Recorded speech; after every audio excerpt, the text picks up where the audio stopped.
Vindolanda is a Roman fort, built during 85 AD to protect the main road called the Stane Gate, which stretched across the top of Rome and Britannia from the Solway to the Tyne roughly east to west.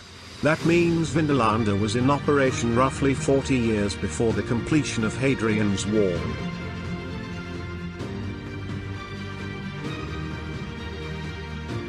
This area outside the fort walls is called the Vicus.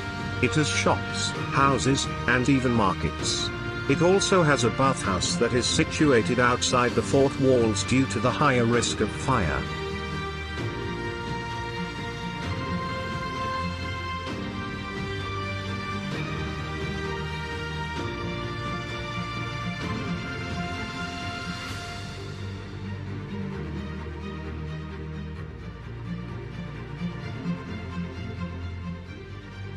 This area is the market where people would come in to buy essentials.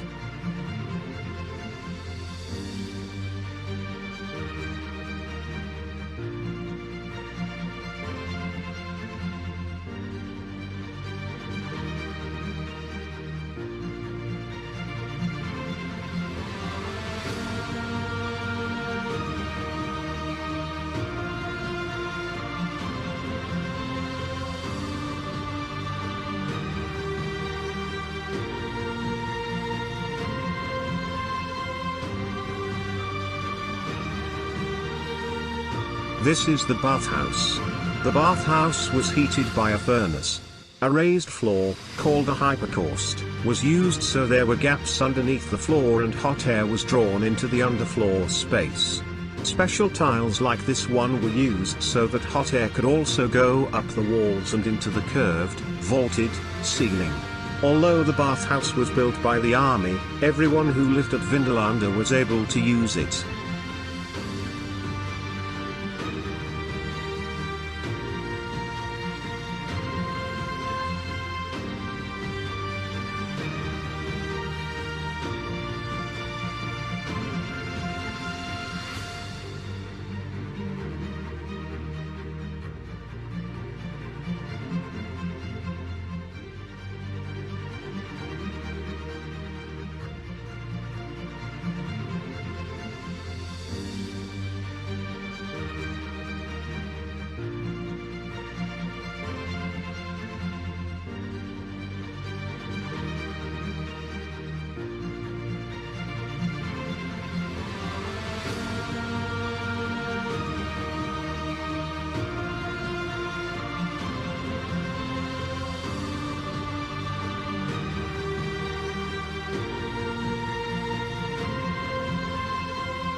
Every Roman fort was supposed to have enough grain to make bread for 6 months for its soldiers. This fort would have housed 500 men, so they would have needed a lot of grain. This is where it was stored. There were always two twin buildings for the granaries.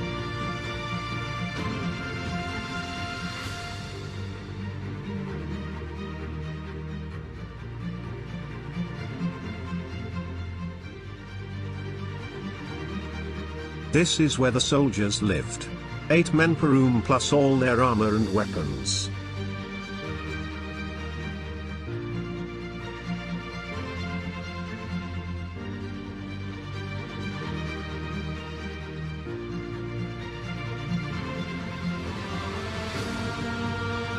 This building was in the very center of the fort.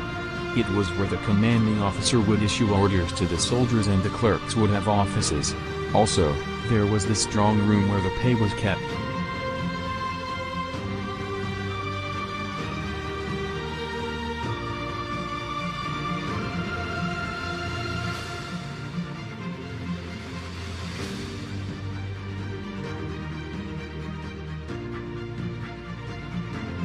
This was a huge house with a commanding officer. This one belonged to Sulpicius Pudens. His wife and family and his slaves lived. It was based on the style of houses in Rome.